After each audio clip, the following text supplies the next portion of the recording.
Hello everyone, this is the Nerdy Druid. I am back with another video, so hope that everybody's Beltane was wonderful. Mine was excellent. I actually managed to get that day off, and I want to put a note on that that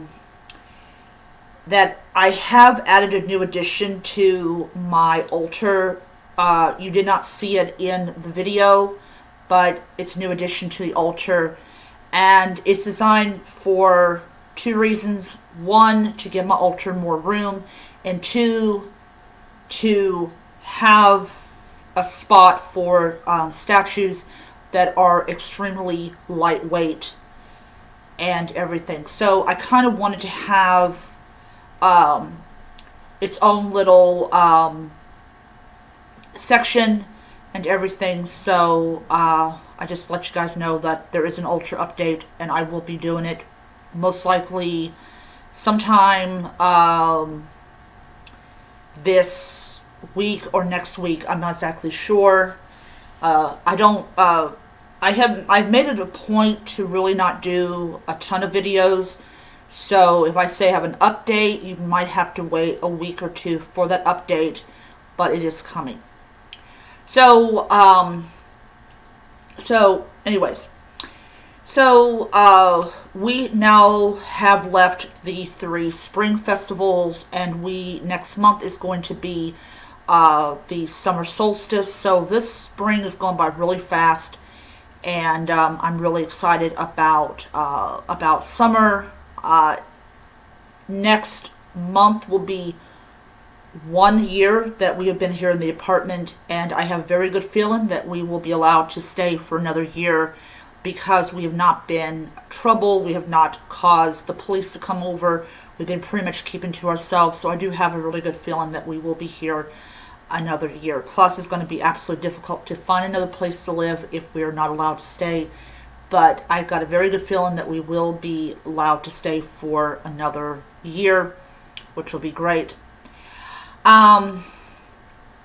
So anyways, with that being said, let's move on. Okay, so the title of this video is Ancestor Worship in the Celtic Pre-Christian. I'm not going to go into a lot of detail about it because I don't have sources on me, but I will tell you that I was watching this documentary about Stonehenge, and they were talking about a couple interesting things. And also there was also one called Mankind, the Story of Us All, and they were talking about all these different places and all these different types of people, which I did find to be very interesting. So ancestor worship is very prominent in a lot of your polytheistic religions. Hellenism, definitely Kemeticism. Kemeticism really does it big. See here, heathenism. Heathenism actually places the ancestors above the gods as far as your religious practice is concerned. And so when we look at a religion like Celtic Reconstructionism, there is emphasis on ancestor worship, and the fact is that the ancestors were very accessible to people is interesting.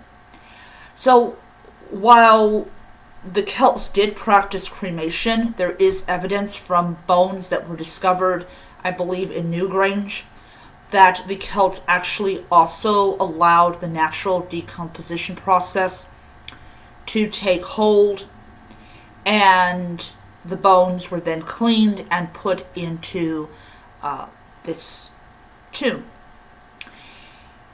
In either Mankind, the Story of Us All, or the one about Stonehenge, there is a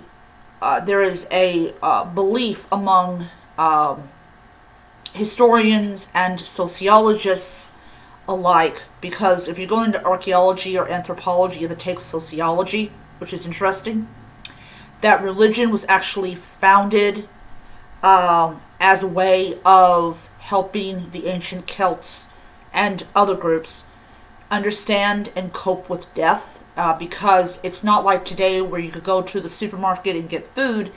You actually had to grow your own food, and if your crops failed, your village starved. So they would go and they would kill the village down the road whose crops had done very well, and they would steal the food, and that's how they would feed the village. It was a very bloody and very very nasty period. So if you're an ancient Celt who doesn't understand what the heck happened, or you're trying to make sense of why your aunt died in this raid or whatever, naturally you're going to create a system that helps you to understand that and come to grips. And that's of course where you get a lot of your rituals from and everything, just from the fact that you're trying to understand this event that happened in your life. And to attack it is not good. And yes, we are talking about the militant anti-theists who considers anything with religion to be a threat, when that is not the case. So, yeah. So even with today's technology and how much we've advanced, we really do not understand anything about death. We just know that the person dies and that's it, depending on what field and area that you're subscribing to. But yeah. So, so they would go and they would worship their ancestors at these tombs, and that was what they did. It was a very, very, very beautiful documentary about Stonehenge. I really enjoyed it.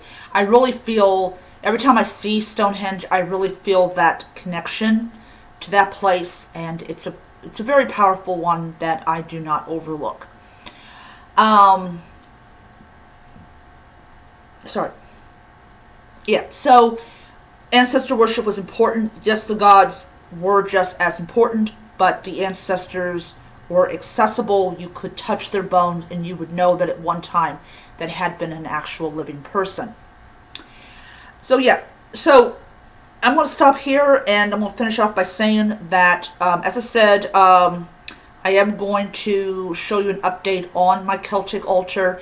I want to say this, the shelving that I got was from Command, a 3M Command, is a Command adhesive, and I got a block of wood from Hobby Lobby, and I put my Bridget there. I also went on to a place called the Magical Druid, and they have these little, I can't even pronounce what they're called, but I bought one for the ancestors, and I will be showing that off as well. I do leave offerings to my ancestors, since ancestor worship was a very big part of Celtic religion as far as I know of. But yeah, so I want to hear. Hope you guys enjoyed the video, and until next time, may you be happy, healthy, most importantly be safe, and held to the gods. Bye.